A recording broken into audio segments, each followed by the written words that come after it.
Water is the only place where I can fly, and I don't need anything else to fly with. There's no rules of gravity in water, so it feels like second home to me because I have spent so much time in water. It feels very comfortable. I feel like I'm part of it. I feel like I'm flowing.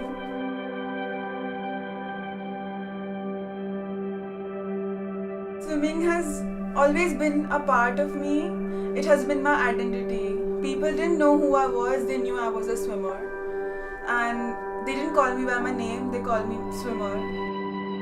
So it's been that kind of identity to me. It's been very close to me. I've had a love-hate relationship with swimming because when I was swimming, I was very good at it. So naturally I started competing. I started disliking swimming, and that kept me away from swimming for a long time. But then I realized that swimming is also something that gives me the biggest happiness that I could ever receive in my life.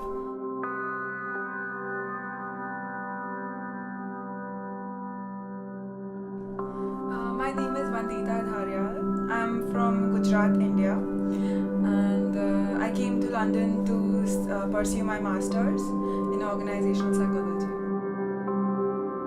So when I got accepted into LSE, and I read about Hyde Park, and that every Saturday morning people come here and they train for English Channel, and I tried to find these people, and I did find eventually, and I learned their techniques and about nutrition and what kinds of things people need, and eventually I became the English Channel swimmer.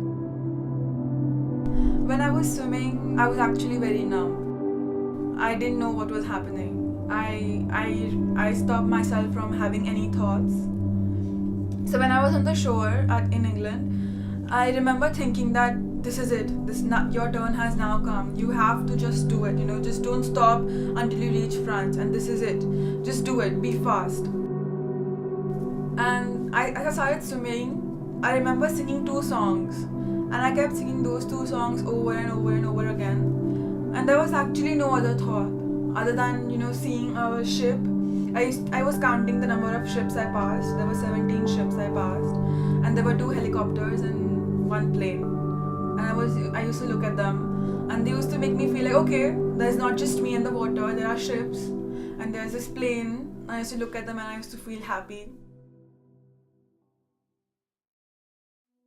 I started training in May, and it was only for half an hour. They made us go into the water. It was 12 degrees Celsius. So that's how it started. And then from half an hour it became 2 hours, then 3 hours, then 5 hours, and then I started swimming for 7 hours.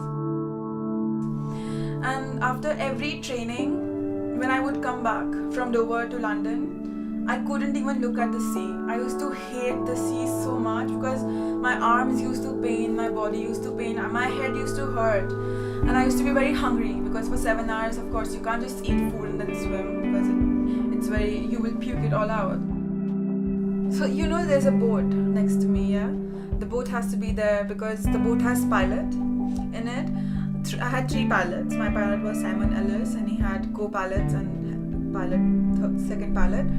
And I had my parents on the boat. Having my family's faith, having them there with me in physical form meant a lot to me. I had Miss Jackie on the boat, I had my friend Anupriya on the boat, and I had my fellow swimmer Samir on the boat. So when I was swimming, on this side was sea, on the other side was the boat. And I would see they are looking at me, my father, my mother, and they're doing something. So in my mind I used to think, oh my god, they have left everything and they have come here just to watch me swim. I can't disappoint them.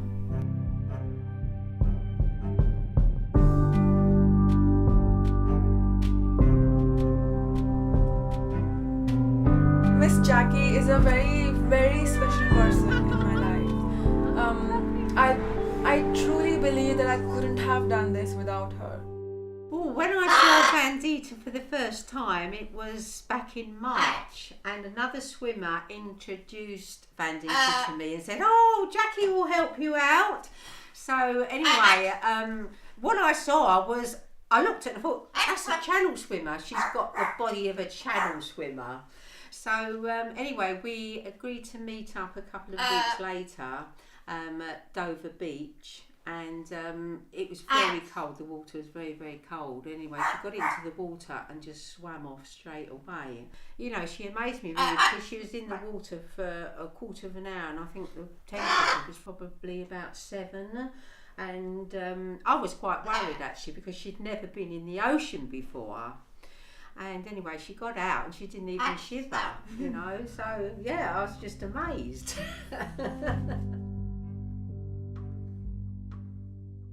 I love seeing young people, you know, swim the channel and doing, or any young people in sport, you know, because I think so many young people these days are stuck on doing all that, you know, on their computers, and it's great that, you know, they have a goal and a challenge.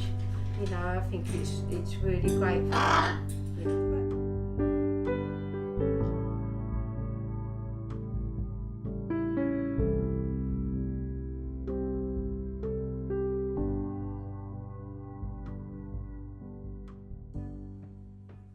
To become a channel swimmer, you have to be determined, passionate, and really disciplined.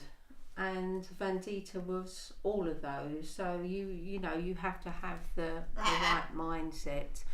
They do say that with channel swimming, it's 80% mental and 20% physical.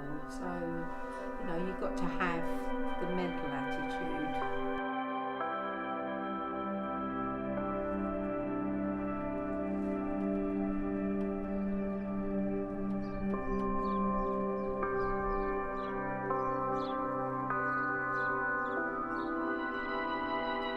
But sometimes people swim the channel and they have a massive anticlimax.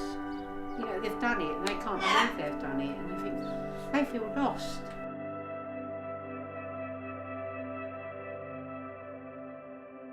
Really strange. It's like when I go down to Dover, we're going up this big hill, and when we reach the top of the hill, you can see the channel laid out before you, and sometimes you can't see France, and every time I go over that hill and look at that water, I think, you can really swim that, you know. And when the news comes on and the weather forecast, you've got England and it shows you the channel, you think, oh, did I really do that? You know, it's strange. This is this map that my husband had made for me, and this is the route. This is Dover Harbour here, and usually most swimmers go that shape along to Cat. But my route, the tides took me up there and down. You know, I missed the tides quite a few times, and I came in around about there. But you know, as you can see, us channel swimmers, we tend to help each other out a lot. You know, we're all in the same boat, so no, it's a really nice community as well. And some people, when they've swum the channel, they think, "Oh, that's it, never again. I hate the sea." But some people just can't keep away from the sea and going back and training for other things. You know.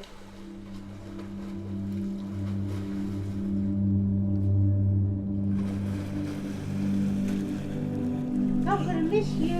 Me too. Oh, I'm so sad. This may be the last time I'll see you before I go.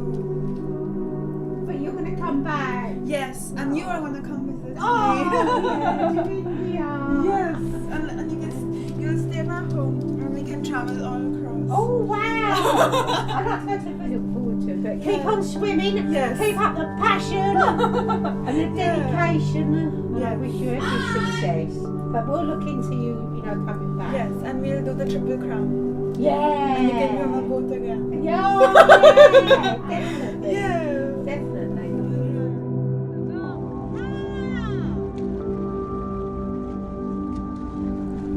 When I climbed up the board after finishing the swim, I asked my co-pilot, "Is it done? Really? Did I finish the English Channel?" He said yes. I had already climbed the ladder up, and he said, "You don't need my help." I said, "No, Miss, are you fine? I said, yeah, I'm fine. I was laughing and I was doing, I was having fun. And I realized that I didn't struggle like I thought I would have to struggle. It felt easy for me.